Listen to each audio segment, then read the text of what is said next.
नमस्कार प्रिय विद्यार्थियों, कैसे हैं आप सब लोग। एक बार फिर से मेरे यूट्यूब चैनल मंजू ज्ञान धारा पर आपका हार्दिक अभिनंदन है। आज हम स्पेशल स्कूल व्याख्याता के लिए जो कार्यालय पत्र होते हैं उसके संबंध में जानेंगे। सिलेबस के अकॉर्डिंग चलेंगे। हमारे सिलेबस में ये 6 बिंदु लगते हैं। देखो, स्कूल व्याख्याता के अंदर अर्धशासकीय पत्र है, विज्ञप्ति है, अर्धशासकीय पत्र, विज्ञप्ति, परिपत्र, निविदा, ज्ञापन, अधिसूचना।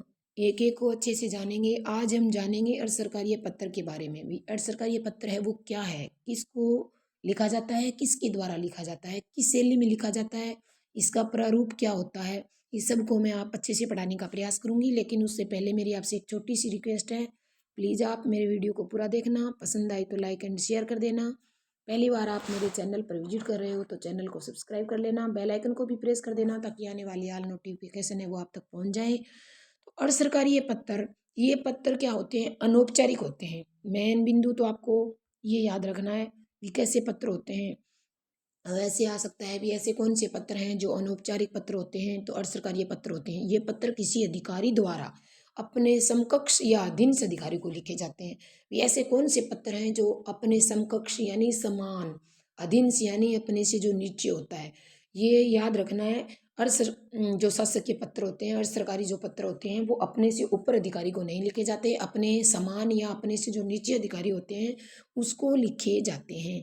ये पत्र किसी अधिकारी का, कोई अधिकारी है उसका व्यक्तिगत रूप से किसी खास विषय की ओर ध्यान आकर्षण करवाने के लिए लिखे जाते हैं। ये ऐसे कौन से पत्र हैं जो व्यक्तिगत रूप से किसी अधिकारी का किसी खास विषय को के ध्यान को आकर्षण कराने के लिए लिखे जाते हैं। तो आपको याद रखना है, शासकीय पत्र ऐसे होते हैं जो विशेष व्यक्तिगत रूप से लिखे जाते हैं, किसी विशेष विषय को ध्यान में रखते हुए लिखे जाते हैं। याद रखना है, अनौपचारिक होते हैं और अपने समकक्ष या अपने अधीनस्थ अधिकारी को लिखे जाते हैं।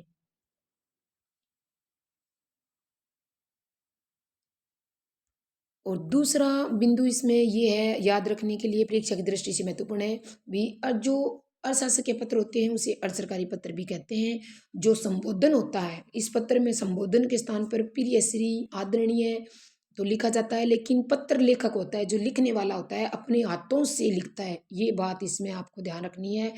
इसमें है ना, जो संबोधन होता है वो टाइपिंग नहीं किया जाता।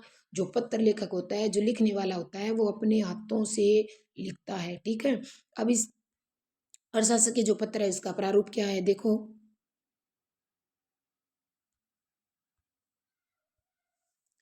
बाईं ओर जो प्रेषक का नाम होता है, पदनाम लिखा जाता है, और दाईं ओर कार्यालय का नाम, पता, दिनांक, क्रमांक ये लिखे जाते हैं। और संबोधन प्रिय श्री, आदरणीय या प्रिय राकेश, प्रिय मोहन, जो भी आदरणीय शब्द जो सूचक होते हैं, संबोधन होते हैं, उसको जो पत्र लेखक होता है वो हाथ से लिखता है। ये बात आपको याद रखनी है। ठीक है, टाइपिंग नहीं किया जाता। और उसके बाद नीचे लिखा जाता है पत्र की विषय वस्तु क्या है, भी पत्र के किस विषय के बारे में ध्यान को आकर्षण करवाना है। और उसके बाद जो समापन जो वाक्य होता है उसमें भी क्या होता है, लेखक जो पत्र लेखक होता है वो अपने हाथों से लिखता है। इसमें दो चीज़ अपने हाथों से लिखी जाती है, ये बात आपको नोट रखनी है दिमाग में भी। एक तो संबोधन होता है प्रिय श्री, आदरणीय, ये पत्र लेखक अपने हाथों से लिखता है। और दूसरा जो समापन वाक्य होता है उसमें भी पत्र लेखक क्या होता है, अपने हाथों से लिखता है। ठीक है। और सबसे नीचे इसमें क्या लिखा जाता है, देखो। इसमें लिखा जाता है वह भव्यनिष्ठ, सद्भावी, शुभेच्छु। और जो प्रेषक होता है उसका हस्ताक्षर और प्रेषक का नाम लिखा जाता है। ठीक है, ये याद रखना है आपको। अब देखेंगे पत्र के बारे में महत्वपूर्ण बातें क्या क्या है जो परीक्षा की दृष्टि से बहुत महत्वपूर्ण है।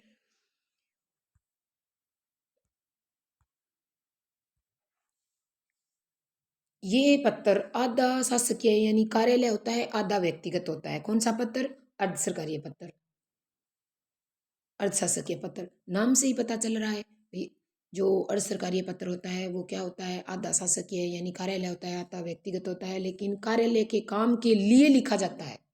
ये बात याद रखनी है। जो अर्थशास्त्र पत्र होते हैं वो कार्यालय के नाम के लिए लिखा जाता है। दो अधिकारियों के बीच का पत्र होता है, दो कार्यालयों के बीच का नहीं होता। ये आप नोट कर लेना दिमाग में परीक्षा की दृष्टि से महत्वपूर्ण है। जो अर्धशासकीय पत्र होता है वो दो अधिकारियों के बीच होता है, वो दो कार्यालयों के बीच नहीं लिखा जाता, लेकिन कार्यालय के काम के लिए लिखा जाता है। ये बात आपको याद रखनी है। नेक्स्ट आप देखो, नेक्स्ट में महत्वपूर्ण वैचारिक आदान प्रदान करने, अधिकारी का व्यक्तिगत रूप से ध्यान आकर्षक कार्य में शीघ्र निपटाने हेतु ये पत्र लिखे जाते हैं। ठीक है, नेक्स्ट देखो आप, जो ये अर्धशासकीय पत्र, जो कार्यालय पत्र है, इसके संबंध में क्या क्या बात आपको ध्यान में रखनी है। देखो,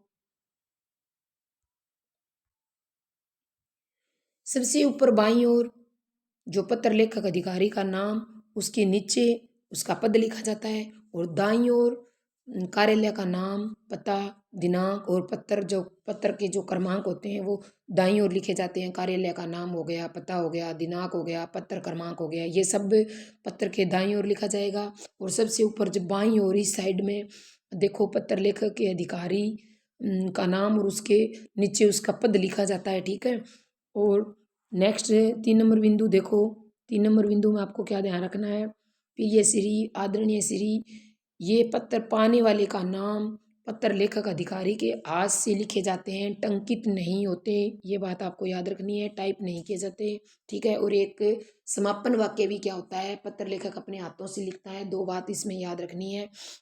मैं उत्तम पुरुष, एक वचन शैली में ये पत्र लिखा जाता है, ये बात याद रखनी है। भी ऐसा कौन सा पत्र है जो मैं उत्तम पुरुष एक वचन शैली में लिखा जाता है, तो अर्धशासकीय पत्र उत्तम पुरुष एक वचन शैली में लिखा जाता है। ठीक है, 5 नंबर बिंदु देखो आप, शुभकामना की व्यक्ति पत्र लेखक अधिकारी हाथों से लिखता है, टाइपिंग नहीं करता है। नीचे बाएं ओर पत्र पाने वाले का नाम, पद का नाम एवं पता दिया होता है। ठीक है, अब जो ये अर्थशास्त्र पत्र है उससे संबंधी कुछ 3-4 महत्वपूर्ण क्वेश्चन है जो पिछली परीक्षा में आए हुए हैं। तो देखो आप, अर्थशास्त्र पत्र स्वनिर्देशित, इनमें से किसका प्रयोग नहीं होता। यानी जब अर्थशास्त्र पत्र लिखा जाता है, स्वनिर्देश बोलो या अधोलेख बोलो, यानी इसमें किसका प्रयोग नहीं किया जाता। तो इसमें आपका प्रयोग किया जाता है, कृपाकांक्षी का प्रयोग किया जाता है, शुभेच्छु का प्रयोग किया जाता है, लेकिन श्रद्धेय का प्रयोग नहीं किया जाता। यानी सरकारी अर्थशास्त्र जो पत्र होता है स्वनिर्देशित में किसका प्रयोग नहीं किया जाता, तो आपका, कृपयाकांक्षी और शुभेच्छु का तो प्रयोग किया जाता है, लेकिन श्रद्धेय का प्रयोग नहीं किया जाता। ये बात आपको याद रखनी है। नेक्स्ट आप देखो, नेक्स्ट में अर्धशासकीय पत्र से संबंधित क्या नहीं है होता, मतलब ऐसा कौन सा, नीचे 4 ऑप्शन दिए हुए हैं, ऐसा कौन सा ऑप्शन है जो अर्धशासकीय पत्र से संबंधित नहीं है। अर्धशासकीय पत्र में एक अधिकारी कार्यालय के कार्य के लिए किसी अधिकारी को व्यक्तिगत रूप से या नाम से पत्र भेजता है, बिल्कुल सही है। ठीक है, पत्र क्रमांक से पहले अर्धशासकीय शब्द का प्रयोग किया जाता है, ये बात भी बिल्कुल सही है। पत्र के संबोधन में आदरणीय, प्रिय, प्रिय श्री का संबोधन होता है, तथा बिल्कुल होता है। पत्र के संबोधन में आदरणीय आता है, प्रिय श्री आता है, प्रिय का संबोधन होता है, तथा जो स्वनिर्देशन नीचे जो लिखा जाता है उसमें इथेसी होता है, शुभचिंतक भी होता है, विश्वास पात्र भी होता है, आपका आदि, ये सब इसमें लिखे जाते हैं। ध्यान रखना है आपको। ठीक है, तथा अधिकारी के हस्ताक्षर के नीचे पत्र का उल्लेख नहीं होता, ये बात सही है। नेक्स्ट देखो आप, अर्थशास्त्र पत्र में विषय का उल्लेख अनिवार्य है, ये बात सही नहीं है। अर्थशास्त्र जो पत्र होता है इसमें विषय तो होता है लेकिन अनिवार्य नहीं है, हो भी सकता है विषय, नहीं भी, तो इसमें अनिवार्य वाला ये शब्द है ना, ये ठीक नहीं है, ये रॉन्ग हो जाएगा। ठीक है, नेक्स्ट आप देखो, नेक्स्ट क्वेश्चन में क्या लिखा है, अर्ध सरकारी या अर्धशासकीय जो पत्र के संबंध में कौन सा कथन है जो उपयुक्त नहीं है। भी ऐसे नीचे 4 ऑप्शन दे रखे हैं, भी ऐसा कौन सा ऑप्शन है जो अर्धशासकीय या अर्ध सरकारी पत्र के लिए उपयुक्त नहीं माना जाएगा। तो देखो आप, इसमें ये पत्र क्या होते हैं, अनौपचारिकता का इसमें भाव पुट होता है, ये मित्री भाव से लिखे जाते हैं, बिल्कुल लिखे जाते हैं। और सरकारी ये पत्र जब लिखे जाते हैं तब लिखने वाला अधिकारी संबंधित अधिकारी को व्यक्तिगत जानता हो, बिल्कुल सही है। और सरकारी पत्र के प्रारूप में बाईं ओर शीर्षक पर प्रेषक पत्र लिखने वाले अधिकारी का नाम, उसके नीचे उसका पद का नाम होता है, बिल्कुल होता है। बाईं ओर क्या होता है इसमें, जो जब इसका हम अर्थशास्त्र पत्र का प्रारूप तैयार करते हैं तो इसके बाईं ओर जो शीर्षक में पत्र लिखने वाले अधिकारी का नाम और उसके नीचे पद नाम होता है, बिल्कुल होता है। आगे देखो आप, नेक्स्ट पॉइंट जो है उसमें स्व निर्देशन बोलो या हदोलेख बोलो, यानी नीचे इस पत्र के अंत में दाहिनी ओर भवदीय का प्रयोग किया जाता है। ये बात गलत है, भवदीय का प्रयोग नहीं किया जा सकता। नीचे आप हितैषी लिख सकते हो, आपका लिख सकते हो, शुभचिंतक लिख सकते हो, लेकिन भवदीय नहीं लिख सकते। किस पत्र में? अर्थशास्त्रीय पत्र में। ये बात आपको ध्यान रखनी है। नेक्स्ट आप देखो, नेक्स्ट में लिखा है भी ऐसा कौन सा पत्र है जिसमें पाने वाले अधिकारी का नाम या उसके उपनाम से संबोधित किया जाता है। तो ये अर्ध सरकारी पत्र होता है। कौन सा पत्र होता है जिसमें पाने वाले अधिकारी का नाम या उपनाम से संबोधित किया जाता है? तो अर्ध सरकारी पत्र में किया जाता है। आज बस यहीं तक, मिलते हैं नेक्स्ट वीडियो में। तब तक के लिए आप सभी को मेरा प्यार भरा नमस्कार। जय हिंद, जय भारत।